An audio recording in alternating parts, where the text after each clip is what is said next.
All right, good morning. It's Concrete Jackie of Always Stay Conquering .bigcartel.com website business. Got to put that plug out there. I'm wearing one of my t-shirts, Conquering, for the summer. Get yours in on my website.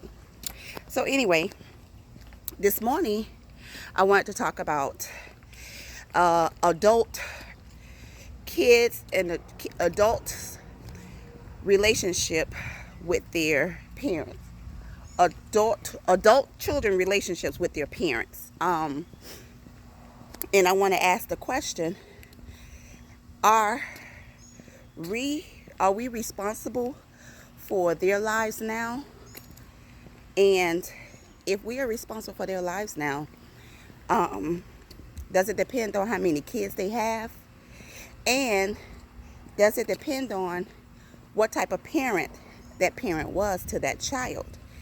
And you have to look at this because if you are a parent now as an adult, you have to you're going to be facing that when you're older as well. Now, what made me decide to speak on this today is an incident that happened with my parents over this past week. I realized that the way that I am, it may seem like I'm so strong and I don't need any help with anything, but I don't need any help from them financially for anything. But the emotional and the mental support, yes. Like, treating my kids like they're your grandkids. Not that they're the fourth and the fifth grandchild, but that they're a part of that they are your grandchildren. And not having favoritism with your grandchildren. And treating your kids equally, but not treating one child, giving that child more attention, more of your time, more of your emotional energy, because you feel that they don't have anybody, or you feel that their life is not, the other child's life is better and don't need anything, so you gravitate all your energy to the child that you think is the weakest. But what you are doing is you're showing the strong child that there's something wrong with being strong, because you're not going to get you're not going to get as much support from your parents. You're not going to get as much emotional help from your parents. Like for me, all I would like for them to do is join in my life. Like, come to my house, come visit me. Yes, I stay far, but so do you. But I find it in my time to come to your house. Why can't you find it in your time to come to mine? That's been a burden of mine for 15 years. But you can find the time to go out of town to your other children, but you can't come to the same town I'm in. And then the excuse is I stay too far, but you can go to another city and see another child. So that's one of my beefs. Another one of my beefs is you don't never want to come to anything that my children are having, but you could go to something that the other siblings' kids are having. So it's like, if you're not trying to show favoritism, then your actions are showing favoritism. You may say out of your mouth that you're not showing favoritism, but your actions are showing favoritism. And you have to be careful of that. Because see, the one strong child that you keep denying and rejecting is one day going to turn their back. And that you're not going to have that loyalty from that child anymore. You're going to have to get it from the weak child that you've been doing everything for. And you're not going to be able to get a turnip from a greens from that turnip. Okay, let's just be honest. But this is something that parents constantly do. Okay, I have to make sure I don't do that with my kids. I have to make sure I don't treat my strong kid that I feel like can do everything without me less than I treat my kid that probably needs more of me. You have to be careful of that, because you can cause resentment and bitterness in that strong child. Okay, sometimes a child's love for their parent outweighs a lot of things. And my love for my parents have outweighed a lot of things. I have ignored a lot of things. I have suppressed a lot of things. And sometimes people do that to save face, to still get along with the person.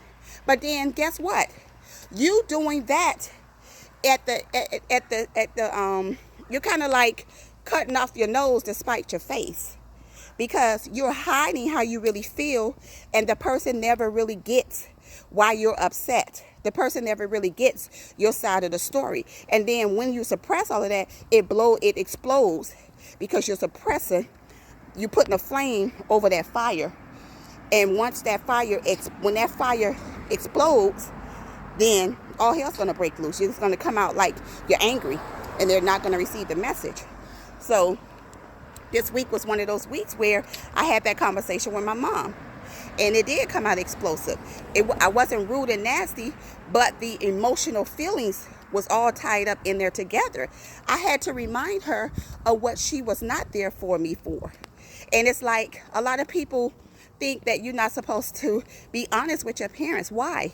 You are their child, and you have to let somebody know how they're treating you, and that unless you're going to continue to tolerate it. I couldn't continue to tolerate that type of behavior, just like I didn't continue to tolerate the behavior of a dysfunctional marriage. You know, if I divorce my husband, do I need to divorce my parents? Because if you tell somebody how they treat you, that you don't like how they treat you, and you're telling them how they treat you, but they continue to deny it and then want to beat you getting mad, then you have to make a decision. Now, are you going to continue to allow that type of behavior in your life, or are you going to make some adjustments? So I had to make some adjustments, and sometimes making adjustment comes with a pain.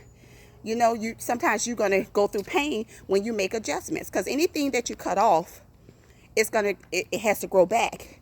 So it's going to take time to grow back. So I'm not saying I cut them off, but what I'm saying is I have to disconnect myself for a moment, because anything dealing with your parent as an adult child is very emotional. And a lot of us don't like to enter into those types of conversations because of the belief that they're your parents, they're always right. You don't want to do something to hurt your parents because they're not going to be here. And I get that. And I love them, and I don't want nothing to happen to them. But I can't die within myself at the expense for them to live. You understand what I'm saying? Like, I'm constantly going around. I'm constantly that child that always go to their house, always calling. And I realized that if I didn't call or go to their house, there wouldn't be a relationship. That's what hurts the most. If I didn't call them or come around their house, they wouldn't know what's going on in my life. And that's what came out this week. And that's what hurt the most. That they don't feel like it's necessary to pick up the phone and call me, because they expect for me to call them. They expect for me to come around. So they never have to do it. And that's why I had to cut it off. Because see, if you keep doing something for a person and you never allow them to feel the consequences of your disconnection, then they're going to continue to treat you like they treat you. So that was my message this morning. Hope nobody takes this in the wrong way. I hope you got something from this.